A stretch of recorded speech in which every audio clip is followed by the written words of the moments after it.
नमस्कार, मैं हूं श्वेता झा और आप देख रहे हैं आज तक। इस वक्त की बड़ी खबर आपको बता दें, 3 लोकसभा और 29 विधानसभा सीटों पर हुए उपचुनाव के लिए वोटों की गिनती जारी है। ताजा जानकारी के मुताबिक आपको बता दें कि राजस्थान की दरियावत सीट से कांग्रेस उम्मीदवार ने 21,000 वोटों से जीत हासिल कर ली है।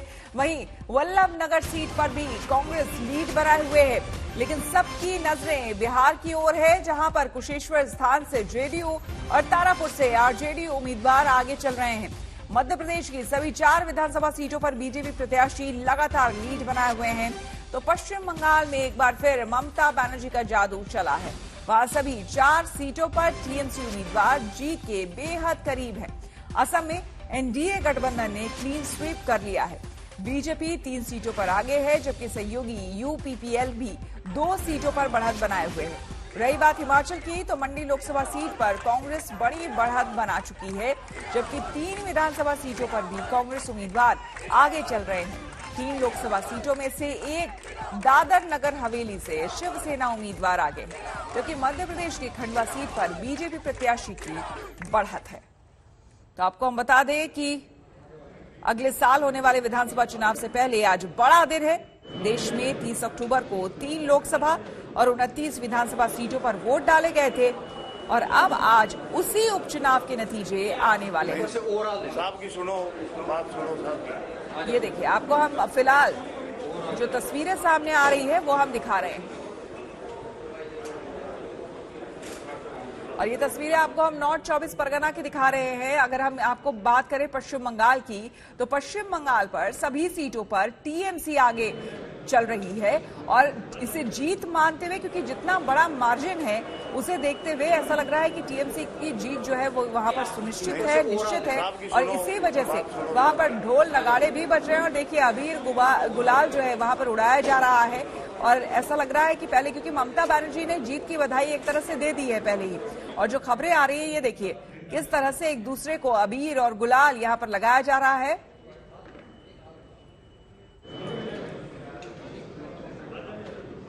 सूर्याग्नि खरदा से हमारे संवाददाता हमारे साथ जुड़ रहे हैं, शरद जयपुर से हमारे साथ जुड़ रहे हैं, और साथ ही साथ हमारे एक और संवाददाता हमारे साथ जुड़ रहे हैं, उनसे हम बात करेंगे। लेकिन सबसे पहले शरद, आपसे हम जानना चाहेंगे, माफ करिएगा शरद, आपके पास आए, लेकिन सबसे पहले हम चलेंगे, देखिए अबीर गुलाल और ये चेहरे पर जो हम देख रहे हैं खुशी, ये सीधे पश्चिम बंगाल हमें लिए चलती है सबसे पहले, इसलिए हम वही जाएंगे। अब यहाँ सूर्याग्नि हम पहले ही देख रहे हैं, अभी हालांकि नतीजे आने में शायद थोड़ा बहुत वक्त बचा हो, लेकिन जीत ऑलरेडी मान चुकी है टीएमसी और उसी का जश्न भी मनाया जा रहा है। जी हाँ, बिल्कुल श्वेता, जैसे आपने कहा कि, लेकिन एक बात हम बता दें कि 3 सीटों पर फाइनल काउंटिंग हो चुकी है और उन 3 पर, यानी कि दीनहाटा, खरदा और गोसाबा में तृणमूल के कैंडिडेट्स जो हैं वो उन्होंने एक मैसिव लीड बरकरार रख के उन्होंने, ये हम कह सकते हैं कि वो 3 सीट जो है उन तृणमूल ने जीत ली है। शांतिपुर में अभी भी काउंटिंग चल रही है, लेकिन वहां पे और कुछ 2-3 राउंड के बाद ये समझ में आ जाएगा किसने जीता है, लेकिन अभी भी तृणमूल के पास ही मैसिव लीड है शांतिपुर सीट में। यहाँ पे खरदा के अगर हम नजारे दिखाएं आपको, लोग यहाँ पर पूरे एक्साइट हैं, क्योंकि उन्होंने कैंडिडेट जो भवानीपुर की सीट जोड़कर वो आए थे, वो हम कह सकते हैं कि जीत चुके हैं और एक मैसिव मार्जिन से उन्होंने जीती है। 90,000 प्लस वोटों से यहाँ पर शोभनदेव चैटर्जी ने चुनाव यहाँ पे जीता है। भवानीपुर से आए थे ममता बनर्जी के लिए सीट वेकेट कर दिया, तो हम कह सकते हैं कि तृणमूल 3 तो जीत चुकी है, एक और सीट वो जीतने के कगार पर है। श्वेता,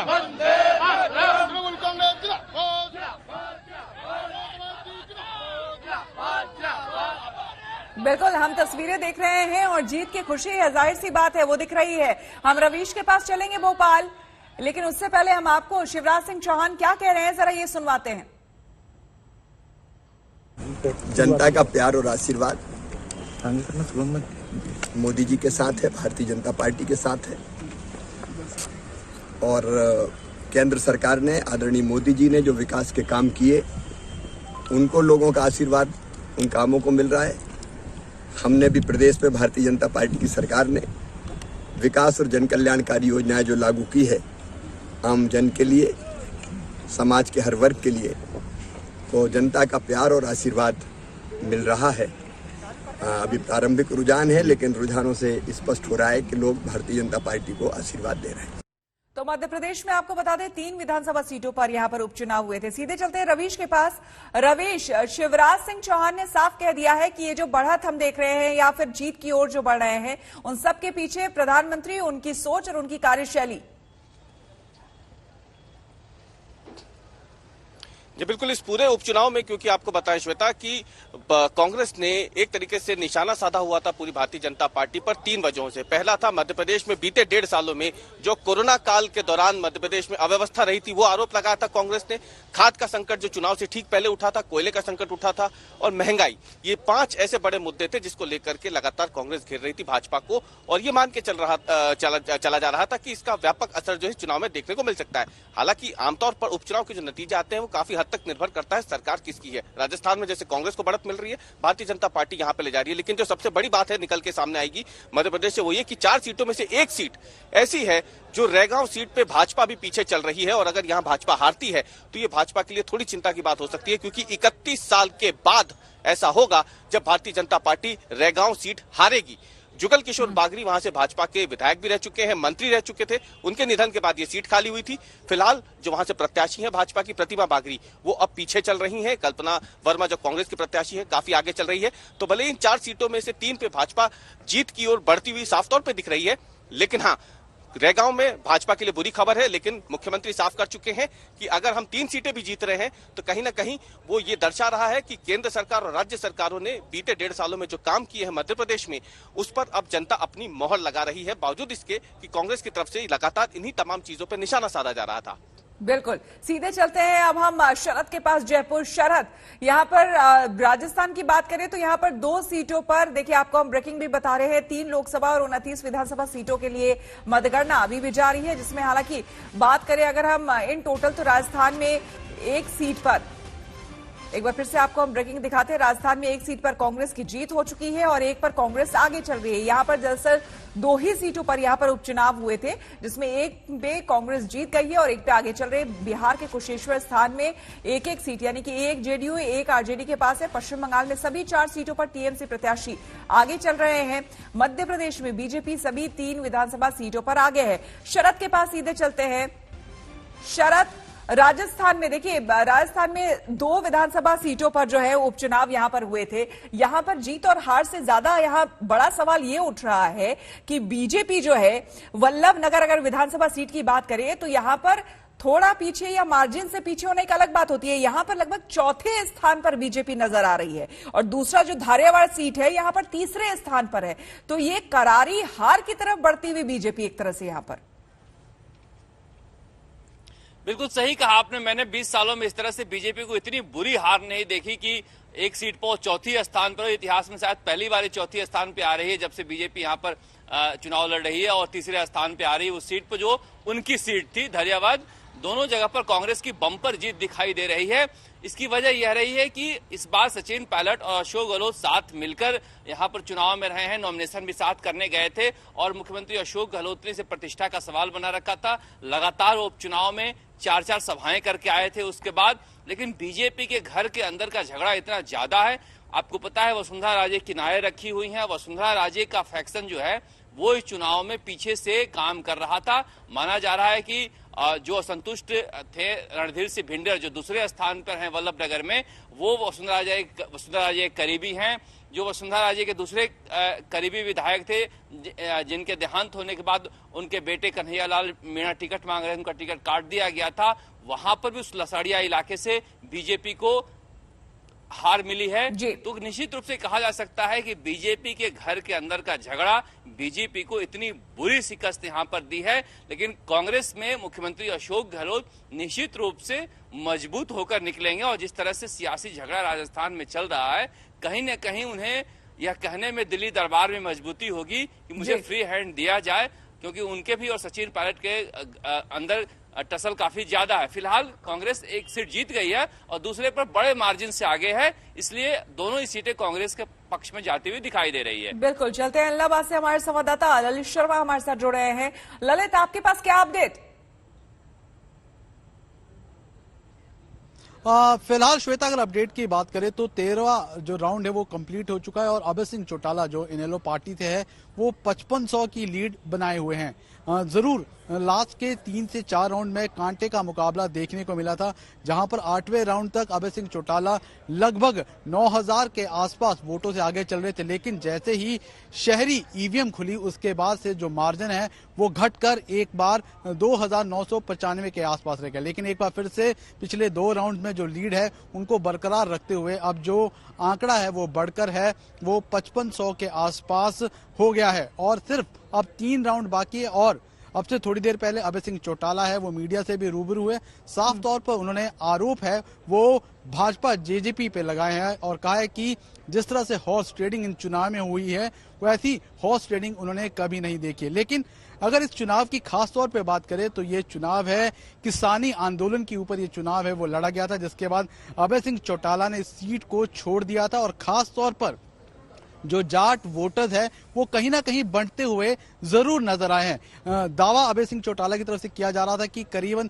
30,000 के मार्जिन से वो सीट को जीतेंगे, लेकिन जिस तरह से चौटाला परिवार के अंदर खुद की अंदरूनी लड़ाई, उसके साथ साथ भाजपा ने जिस तरह से गोविंद कांडा को मैदान पे उतारा तो निश्चित तौर पे जो मुकाबला है वो त्रिकोणीय हो गया। लेकिन अभी भी अभय सिंह चौटाला है वो 5500 वोटों से जीत रहे हैं, लेकिन दूसरे नंबर पर भाजपा जजपा और तीसरे नंबर पर कांग्रेस के प्रत्याशी पवन बेनीवाल है। और आने वाले जो पंजाब विधानसभा चुनाव है और उत्तर प्रदेश विधानसभा चुनाव है, निश्चित तौर पे इन चुनावों का जो रिजल्ट है वो इन दोनों कहीं ना कहीं वो देखने को मिलेगा। बिल्कुल, रोहित हमारे संवाददाता हमारे साथ बिहार से पटना से जुड़ चुके हैं, उनसे हम जानकारी लेंगे। लेकिन अगर बिहार की बात करें रोहित, तो यहाँ पर एक तो 6 साल बाद लालू प्रसाद यादव को हमने सुना और देखा, तो चलिए पहले उनको सुन लेते हैं एक बार फिर से, उसके बाद आपके पास आती हूँ। गिनती हो रही है, गिनती हो रही है। आपका क्या कहना है? तेजस्वी जी पहुंचे हुए हैं वहाँ पर दरभंगा। भाई को भेजे हैं वहाँ जी। जीत होगी आप लोग की दोनों सीट। और हमारे संवाददाता रोहित सिंह हमारे साथ बने हुए हैं। रोहित, बिहार की अगर बात करें 2 सीटों पर यहाँ पर उपचुनाव हो रहे थे, एक में आरजेडी आगे है, एक में जेडीयू आगे है। फिलहाल वहां पर आपको क्या लग रहा है, कितना मार्जिन और लालू प्रसाद के आने का क्या फायदा होगा वाकई और नीतीश को नुकसान? देखिए श्वेता, इस वक्त मैं दरभंगा में मौजूद हूं, जहां पर कुशेश्वर स्थान सीट के लिए जो है गणना चल रही है और 23 राउंड की काउंटिंग यहां पर होनी है।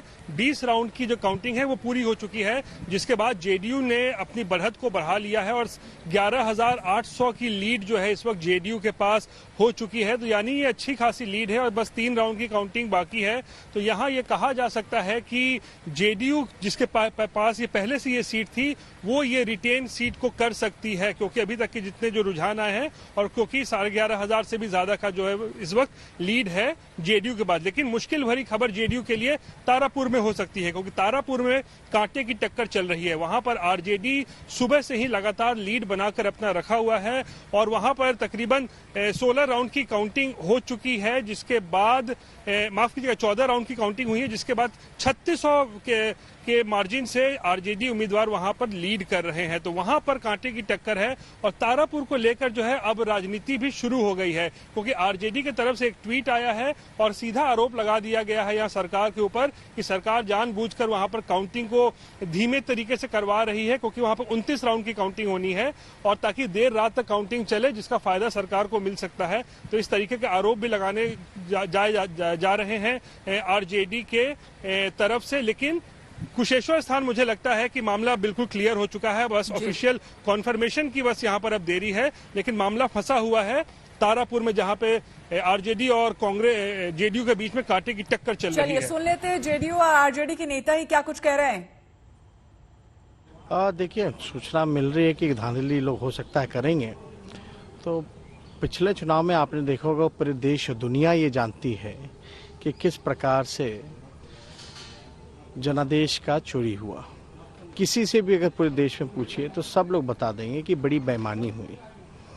तो देश की जनता और बिहार की जनता नीतीश जी के चरित्र को अच्छी तरीके से पहचान चुकी है और सूचना मिल रही है कि भाई सरकारी कर्मचारी तो डरे रहते हैं, नौकरी का खतरा रहता है। इस बार जो काउंटिंग में जिसको लगाया गया है ड्यूटी, ज़्यादातर कॉन्ट्रैक्चुअल है, यानी संविदा वाले हैं। तो हमारी नज़र तो हर एक तरफ है। पिछले बार जो इन लोगों ने बेईमानी की, इस बार किसी भी हालत में बेईमानी हम करने नहीं देंगे। देखिए, जनता दल यूनाइटेड ने काम किया है। राष्ट्रीय जनतांत्रिक गठबंधन की सरकार नीतीश कुमार जी के नेतृत्व में बिहार में विकास परक एजेंडा के लिए जानी जाती है और शायद इसीलिए ये चुनाव एक तरफा है। दोनों ही निर्वाचन क्षेत्रों में जो जमीनी सच्चाई है वो यही है कि एनडीए के दोनों ही उम्मीदवार अर्थात जनता दल यूनाइटेड के उम्मीदवार चुनाव जीत रहे हैं। रोहित हमारे संवाददाता हमारे साथ बने हुए हैं। रोहित, लगातार वहां जो है काउंटिंग की प्रक्रिया चल रही है, ऐसे में लगभग कितना और वक्त लगेगा जबकि नतीजे जो है बिल्कुल साफ हो जाएंगे, स्पष्ट हो जाएंगे? देखिए श्वेता, जहां तक कुशेश्वर स्थान की बात है तो मुझे लगता है अगले आधे घंटे से 1 घंटे के बीच में स्थिति बिल्कुल साफ हो जाएगी और हो सकता है कि आधिकारिक यहां पर घोषणा भी हो जाए कि किसकी जीत यहां पर होती है। लेकिन मामला जैसा कि मैंने बताया तारापुर में फंसा हुआ है, क्योंकि वहां पर अभी भी 17 राउंड की काउंटिंग जो है वो बाकी है, यानी कि देर रात तक जो है वहां पर वोटों की गिनती चलती रहेगी। लेकिन आप जो पहला एक सवाल मुझसे लालू को लेकर आप सभी बने रहे हमारे साथ। प्रधानमंत्री नरेंद्र मोदी ग्लासगो में संबोधित कर रहे हैं, हम सीधे आपको ले चलते हैं। इस महत्वपूर्ण मंच पर मैं ऑस्ट्रेलिया और यूके समेत सभी सहयोगी देशों और विशेषकर मॉरिशस और जमैका समेत छोटे द्वीप समूहों के लीडर्स का स्वागत करता हूं, उन्हें हार्दिक धन्यवाद देता हूं। मैं यूएन सेक्रेटरी जनरल का भी आभार व्यक्त करता हूं कि उन्होंने इस लॉन्च के लिए अपना बहुमूल्य समय दिया। एक्सेलेंसी, पिछले कुछ दशकों ने सिद्ध किया है कि क्लाइमेट चेंज के प्रकोप से कोई भी अछूता नहीं है, चाहे वो विकसित देश हो या फिर प्राकृतिक संसाधनों से धनी देश हो, सभी के लिए ये बहुत बड़ा खतरा है। लेकिन इसमें भी क्लाइमेट चेंज से सबसे अधिक खतरा small island developing states seeds को है। ये उनके लिए जीवन मृत्यु की बात है, ये उनके अस्तित्व के लिए चुनौती है। क्लाइमेट चेंज की वजह से आई आपदाएं उनके लिए सचमुच प्रलय का रूप ले सकती हैं। ऐसे देशों के क्लाइमेट चेंज न सिर्फ उनके जीवन की सुरक्षा के लिए बल्कि उनकी अर्थव्यवस्था के लिए भी बड़ी चुनौती है। ऐसे देश टूरिज्म पर बहुत निर्भर हैं, लेकिन प्राकृतिक आपदाओं के चलते टूरिस्ट भी उनके पास आने से घबराते हैं। फ्रेंड्स, वैसे तो सीड्स देश सदियों से नेचर के साथ समन्वय में जीते रहे हैं। वे प्रकृति के स्वाभाविक साइकिल के साथ एडेप्ट करना जानते हैं, लेकिन पिछले कई दशकों में हुई स्वार्थपूर्ण व्यवहार की वजह से प्रकृति का जो अस्वाभाविक रूप सामने आया है, उसका परिणाम आज निर्दोष स्मॉल आइलैंड स्टेट्स झेल रहे हैं। और इसलिए मेरे लिए सीडीआरआई या आइरिस सिर्फ एक इंफ्रास्ट्रक्चर की बात नहीं है, बल्कि ये मानव कल्याण के अत्यंत संवेदनशील दायित्व का हिस्सा है। ये मानव जाति के प्रति हम सभी की कलेक्टिव जिम्मेदारी है। ये एक तरह से हमारे पापों का साझा प्रायश्चित भी है। फ्रेंड्स, सीडीआरआई किसी सेमिनार से निकली कल्पना नहीं है, बल्कि सीडीआरआई का जन्म बरसों के मंथन और अनुभव का परिणाम है। छोटे द्वीप देशों पर मंडरा रहे क्लाइमेट चेंज के खतरे को भांपते हुए भारत ने पैसिफिक आइलैंड और कैरिकॉम देशों के साथ सहयोग के लिए विशेष व्यवस्थाएं बनाई। हमने उनके नागरिकों को सोलर तकनीकों में ट्रेन किया, वहां इंफ्रास्ट्रक्चर के विकास के लिए निरंतर योगदान दिया। इस कड़ी में आज इस प्लेटफॉर्म पर मैं भारत की ओर से एक और नई पहल की घोषणा कर रहा हूं। भारत की स्पेस एजेंसी इसरो सीड्स के लिए एक स्पेशल डेटा विंडो को निर्माण करेगी। इससे सीड्स को सैटेलाइट के माध्यम से cyclone, coral reef monitoring, coastline monitoring आदि के बारे में टाइमली जानकारी मिलती रहेगी। फ्रेंड्स, आईरिस के साकार करने में सीडीआरआई और सीड्स दोनों ने मिलकर काम किया है।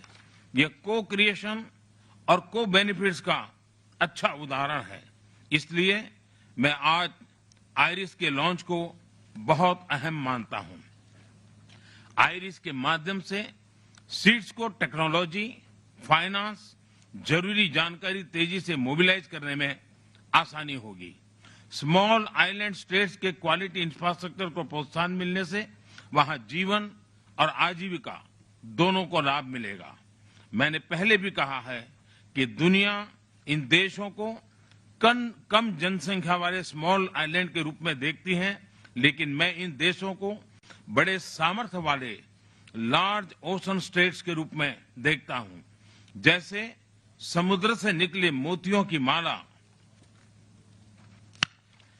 सबकी शोभा बढ़ाती है, वैसे ही समुद्र से घिरे सीड्स विश्व की भी शोभा बढ़ाते हैं। मैं आपको विश्वास दिलाता हूं कि भारत इस नई परियोजना को पूरा सहयोग देगा और इसकी सफलता के लिए सीडीआरआई अन्य पार्टनर देशों और संयुक्त राष्ट्र के साथ मिलकर काम करेगा। सीडीआरआई और सभी छोटे द्वीप समूहों को इस नई पहल के लिए फिर से बधाई और शुभकामनाएं। बहुत बहुत धन्यवाद। तो ग्लासगो में प्रधानमंत्री नरेंद्र मोदी का संबोधन, जिसमें जलवायु परिवर्तन के खतरे पर वो बोल रहे थे। उन्होंने कहा कि इससे कोई भी अछूता नहीं रहा है।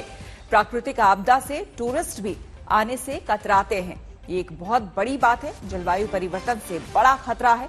छोटे देशों में प्राकृतिक आपदा से बड़ी बर्बादी हुई है। जलवायु परिवर्तन के खतरे कोई भी इससे अछूता नहीं रहा है। स्वास्थ्यपूर्ण व्यवहार की आवश्यकता है। लेकिन इसमें भी क्लाइमेट चेंज से सबसे अधिक खतरा small island developing states seeds को है। ये उनके लिए जीवन मृत्यु की बात है। ये उनके अस्तित्व के लिए चुनौती है। क्लाइमेट चेंज की वजह से आई आपदाएं उनके लिए सचमुच प्रलय का रूप ले सकती हैं। ऐसे देशों के क्लाइमेट चेंज न सिर्फ उनके जीवन की सुरक्षा के लिए बल्कि उनकी अर्थव्यवस्था के लिए भी बड़ी चुनौती है। ऐसे देश टूरिज्म पर बहुत निर्भर हैं, लेकिन प्राकृतिक आपदाओं के चलते टूरिस्ट भी उनके पास आने से घबराते हैं। फ्रेंड्स, वैसे तो सीड्स देश सदियों से नेचर के साथ समन्वय में जीते रहे हैं। वे प्रकृति के स्वाभाविक साइकिल के साथ एडेप्ट करना जानते हैं, लेकिन पिछले कई दशकों में हुई स्वार्थपूर्ण व्यवहार की वजह से प्रकृति का जो अस्वाभाविक रूप सामने आया है, उसका परिणाम आज निर्दोष स्मॉल आइलैंड स्टेट्स झेल रहे हैं। और इसलिए मेरे लिए सीडीआरआई या आईरिस सिर्फ एक इंफ्रास्ट्रक्चर की बात नहीं है, बल्कि ये मानव कल्याण के अत्यंत संवेदनशील दायित्व का हिस्सा है। ये मानव जाति के प्रति हम सभी की कलेक्टिव जिम्मेदारी है। ये एक तरह से हमारे पापों का साझा प्रायश्चित भी है। फ्रेंड्स, सीडीआरआई किसी सेमिनार से निकली कल्पना नहीं है, बल्कि सीडीआरआई का जन्म वर्षों के मंथन और अनुभव का परिणाम है। छोटे द्वीप देशों पर मंडरा रहे क्लाइमेट चेंज के खतरे को भांपते हुए भारत ने पैसिफिक आइलैंड और कैरिकॉम देशों के साथ सहयोग के लिए विशेष व्यवस्थाएं बनाई। महाराष्ट्र में बीजेपी और अघाड़ी सरकार के बीच तनातनी और बढ़ गई है। जी हां, इस बीच केंद्रीय एजेंसियों ने दोहरी कार्रवाई की है, मगर सबसे पहले बात नवाब मलिक के पलटवार की। जी हां, नवाब मलिक ने पूर्व मुख्यमंत्री देवेंद्र फडणवीस को चुनौती दी है कि वो अंडरवर्ल्ड से उनके कनेक्शन को लेकर अभी खुलासा कर दे। इससे पहले फडणवीस ने कहा था कि वो दिवाली बाद बम फोड़ेंगे। इस बीच ईडी ने महाराष्ट्र के पूर्व गृह मंत्री अनिल देशमुख को गिरफ्तार कर लिया है। उन्हें कोर्ट में पेश किया गया है। दूसरी तरफ इनकम टैक्स विभाग ने अजीत पवार की 1000 करोड़ की से ज्यादा की बेनामी संपत्ति को सीज करने का आदेश दिया है। तो महाराष्ट्र में कैसे माहौल गरमाया हुआ है, उसकी ये आपको हम तस्वीरें दिखा रहे हैं। महाराष्ट्र सरकार में मंत्री नवाब मलिक ने पूर्व मुख्यमंत्री और बीजेपी नेता देवेंद्र फडणवीस और उनकी पत्नी अमृता फडणवीस के आरोपों का जवाब दिया है। मलिक ने एनसीबी के रीजनल डायरेक्टर समीर वानखेड़े के खिलाफ भी कई गंभीर आरोप लगाए हैं।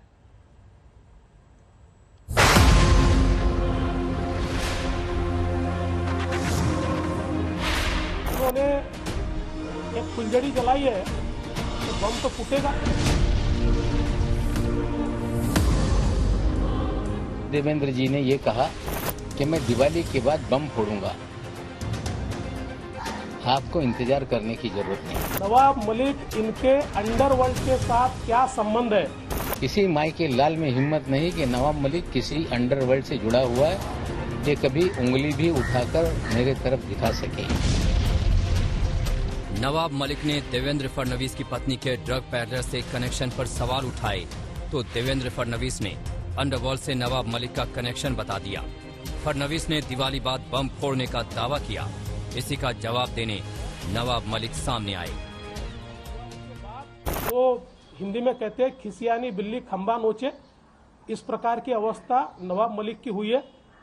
लेकिन मैं इतना ही कहना चाहता हूं, अब उन्होंने एक फुलझड़ी जलाई है तो बम तो फूटेगा और दिवाली के बाद फूटेगा, और दिवाली के बाद नवाब मलिक इनके अंडरवर्ल्ड के साथ क्या संबंध है, इसके सबूत मैं आपको भी दूंगा और राष्ट्रवादी कांग्रेस पार्टी के जो अध्यक्ष है श्री शरद पवार जी, इनको भी मैं वो सबूत दूंगा। देवेंद्र जी ने ये कहा कि मैं दिवाली के बाद बम फोड़ूंगा, आपको इंतजार करने की जरूरत नहीं है। कहा गया कि नवाब मलिक के अंडरवर्ल्ड कनेक्शन है। 62 साल का जीवन इसी मुंबई शहर में बीता। किसी माई के लाल में हिम्मत नहीं कि नवाब मलिक किसी अंडरवर्ल्ड से जुड़ा हुआ है, ये कभी उंगली भी उठाकर मेरे तरफ दिखा सके। देवेंद्र फडणवीस पर नवाब मलिक ने कई गंभीर आरोप लगाए।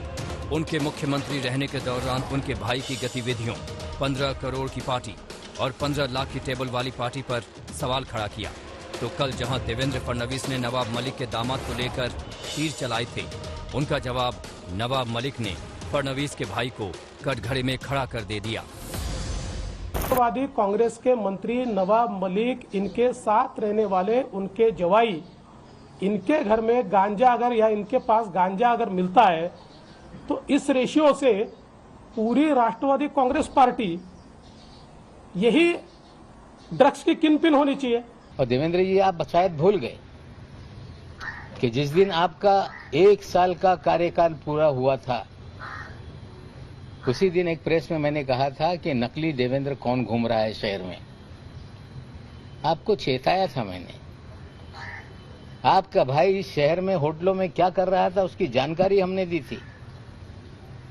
आप जब चिंबूर वालों के घर पे जाते थे, हमने आपको चेताया था एक बार कि यहां मत जाइए। हमने कभी व्यक्तिगत वेंडेटा की राजनीति नहीं की। नवाब मलिक ने फडणवीस की पत्नी अमृता फडणवीस के साथ ड्रग पैडलर की तस्वीर ट्वीट कर गंभीर आरोप लगाए हैं। जवाब में अमृता फडणवीस ने मलिक के तौर तरीकों पर सवाल खड़ा किया था।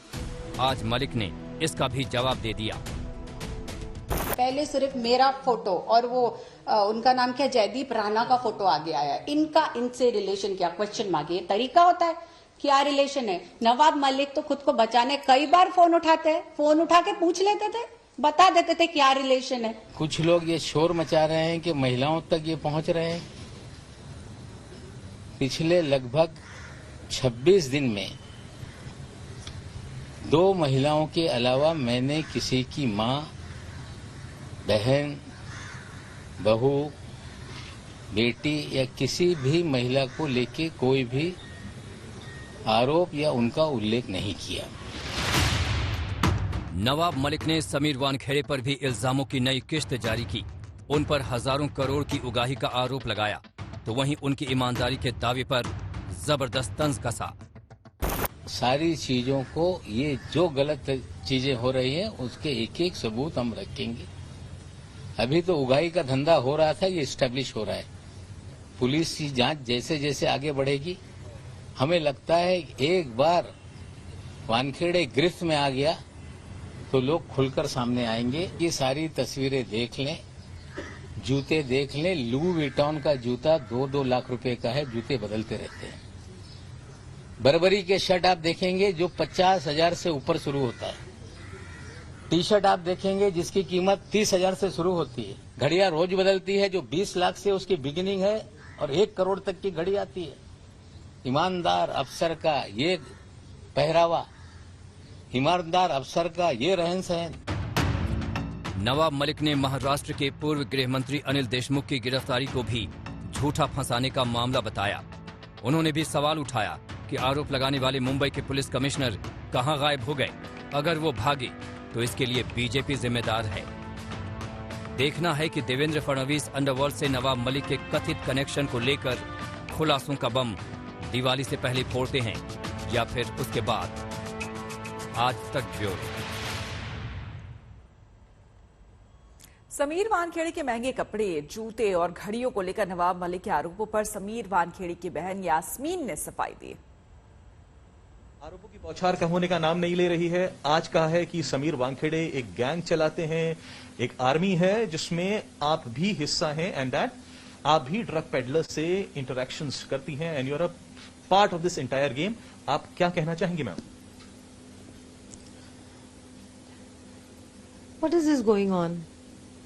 मतलब ये क्या चल रहा है, क्या चल रहा है? एक इंसान सुबह उठ के, जो एक मंदबुद्धि इंसान है, मुझे ऐसा लगता है, सुबह उठ के कोई एक न्यूज स्प्रेड कर लेता है। किसी के व्हाट्सएप चैट को आप गलत तरीके से कॉन्स्पायरेसी से टैम्पर करके, डिलीट करके उन बिटवीन के चैट्स को आप प्रेजेंट करते हो। आप एक कॉन्फ्रेंस उसकी ऑनेस्ट ऑफिसर की बहन के खिलाफ ये सब करने के लिए, एक स्टूपिड सी कमेंट देने के लिए मतलब बुला लेते हो।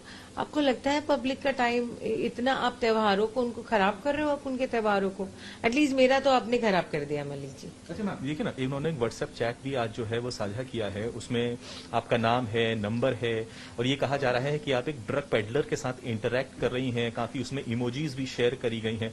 तो थोड़ा सा आप खुलासा कर पाएंगे आखिर ये क्या है, क्योंकि नवाब मलिक ने ये चैट साझा किया है, आपका व्हाट्सएप चैट है। वो मेरे इमोजीज नहीं है। I don't think so. I don't remember. See, there are a lot of things. I'm a lawyer, basically, और मैं एक लॉयर हूँ। मैं केसेस लेती हूँ। मैं NDPS केसेस सिर्फ नहीं लेती। वो मेरे ऑफिस में एक, आई थिंक वो एक कॉन्स्पिरेसी, फिर एक षड्यंत्र है। क्योंकि जब आप डेट्स देखोगे, मैं क्लैरिफिकेशन देती हूँ, आप एक डेट देखिए, ठीक है? स्टार्टिंग का डेट देखिए कब दिया गया। वो स्टार्टिंग के लेटर्स में जो सेंटेंसेस थे उसमें डिलीट किया गया है कि मेरी बच्ची, मैं मतलब मेरे दोस्त की बच्ची, व्हाटएवर, आई डोंट नो, वो जानते होंगे मुझे पर्सनली, यूथफुल लोग जानते हैं मुझे, because they come with their problem, कि एक लेडी है वो प्रेग्नेंट है और उनके 2 साल की बच्ची और उनके पति को हैरेस किया जा रहा है इलीगली। ये मेरे पास जो साथ में आया, प्लीज मैडम हेल्प कीजिए, आप प्लीज जस्टिस के लिए लड़ती हो, आप हेल्प कीजिए। वो तो मलिक साहब ने डिलीट कर दिया। अब बच्चे लास्ट का, वो मैडम प्लीज आपका एड्रेस भेजिए प्लीज। तो आप चाहते हो कि मैं किसी को जिसको मदद करना हो तो उसको मैं ना बोल दूं? मैंने काइंड अपने लेटर पे, अपने लाइव लोकेशंस या अपने काम के जगह पर उनको बुलाया, ना ही कि कोई गलत बात की है। I am a lawyer, so it is under my whatever the ethics are, that I have to help them, the oath that I have taken as a lawyer. तो आप कह रही हैं कि सिलेक्टिव पिंग्स बाहर किए गए, और ये तो अचानक से सिलेक्टिव पिंग्स और टेम्पर किया गया मैसेजेस है। यस, डिलीटेड मैसेजेस है। उसके ऊपर लिखा गया था कि मैडम 2 साल की इनकी छोटी बच्ची है, वाइफ इनकी प्रेग्नेंट है और ये कोई मैटर में इलीगली फंस गए हैं जिनका कोई इनका गलती भी नहीं है। ऐसे पूरे मैसेज स्टार्ट में दिए गए। अचानक से कोई मुझे एक मैसेज करता है प्लीज मैडम एड्रेस भेजो, तो मैं उनको भेज थोड़ी ना दूंगी। So you are refuting all these allegations? Of course I am refusing all these allegations. और महाराष्ट्र के पूर्व गृह मंत्री अनिल देशमुख को प्रवर्तन निदेशालय यानी कि ईडी ने देर रात गिरफ्तार कर लिया है। गिरफ्तारी से पहले देशमुख से 12 घंटे लंबी ज्यादा पूछताछ चली। देशमुख की गिरफ्तारी 100 करोड़ के वसूली रैकेट के आरोपों को लेकर हुई है। देशमुख को अदालत में पेश किया गया है और ईडी ने 14 दिनों की हिरासत मांगी है।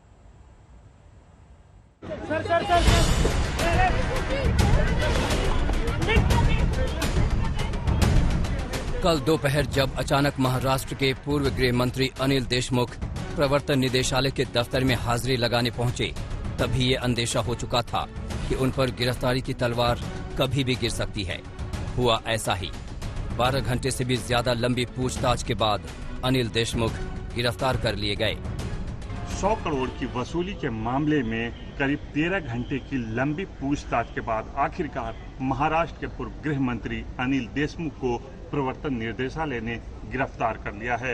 आपको बता दें, सोमवार दोपहर करीब 12 बजे अनिल देशमुख ईडी के दफ्तर में पेश हुए थे, जिसके बाद से लगातार उनसे पूछताछ की जा रही थी और रात करीब 1:30 बजे जो ईडी के ज्वाइंट डायरेक्टर हैं, उन्होंने इस बात की पुष्टि कर दी है कि अनिल देशमुख को गिरफ्तार कर लिया गया है। देशमुख को आज कोर्ट में पेश किया जाएगा। देशमुख के वकील का कहना है कि वो रिमांड का विरोध करेंगे। उनका इन्वेस्टिगेशन था, हमने इन्वेस्टिगेशन में कोऑपरेट किया है हमने। लेकिन किस मामले में गिरफ्तारी दिखाई गई? 4.5 करोड़ का मामला था जिसमें हाँ 4.5 करोड़ के मामले में दिखा रहे हैं वो सेक्शन 3 में। तो आगे आप क्या रणनीति है? हम कल कोर्ट में उनको प्रोड्यूस करेंगे तो वहाँ हम रिमांड को अपोज करेंगे। 71 साल के अनिल देशमुख को prevention of money laundering act में गिरफ्तार किया गया है। आरोप है कि वो जांच में सहयोग नहीं कर रहे थे। बताया जाता है कि अनिल देशमुख को 5 बार समन जारी किया गया था, लेकिन वो नहीं पहुंचे। हालांकि कल एक वीडियो बयान जारी कर उन्होंने दावा किया था कि वो जांच में एजेंसी का पूरा सहयोग कर रहे हैं। उन्होंने मुंबई के पूर्व पुलिस कमिश्नर परमबीर सिंह पर भी सवाल उठाए। सीबीआई का मुझे 2 बार जब समन्स आया तो सीबीआई के दफ्तर में भी मैं 2 बार जाके आया। आज भी मेरी केस सुप्रीम कोर्ट में पेंडिंग है, फिर भी उसको थोड़ा वक्त लगने वाला है उसका नतीजा आने के लिए। ये सोच के मैं आज खुद होके ईडी ऑफिस में यहाँ पे आया हूँ। मुंबई पुलिस के पूर्व कमिश्नर परमबीर सिंह ने देशमुख पर गृह मंत्री रहते वसूली रैकेट चलाने का आरोप लगाया था। सीएम उद्धव ठाकरे को भेजी चिट्ठी में परमबीर सिंह ने आरोप लगाया था कि गृह मंत्री रहते अनिल देशमुख हर महीने सचिन वाजे के जरिए 100 करोड़ का वसूली रैकेट चलाते थे। इसके साथ ही देशमुख पर यह भी आरोप लगाया गया था कि वो पुलिस अधिकारियों के ट्रांसफर और पोस्टिंग के एवज में पैसा लेते हैं। अनिल देशमुख को ये बताना पड़ेगा कि 100 करोड़ में से कितने आते थे, कहां जाते थे। अनिल देशमुख ये शरद पवार को हिसाब देते थे और अनिल देशमुख के साथ में अनिल परब वो उद्धव ठाकरे को हिसाब देते थे। तो पहले जितेंद्र आव्हाड की गिरफ्तारी हुई, अब अनिल देशमुख आज गिरफ्तार होंगे और उसके बाद में अनिल परब का नंबर लगेगा। अनिल देशमुख उद्धव सरकार के तेज तर्रार मंत्रियों में शुमार होते हैं। वो एनसीपी के कद्दावर नेता रहे। उनकी गिरफ्तारी एनसीपी ही नहीं, महाराष्ट्र की गठबंधन सरकार के लिए बड़े धक्के की तरह है।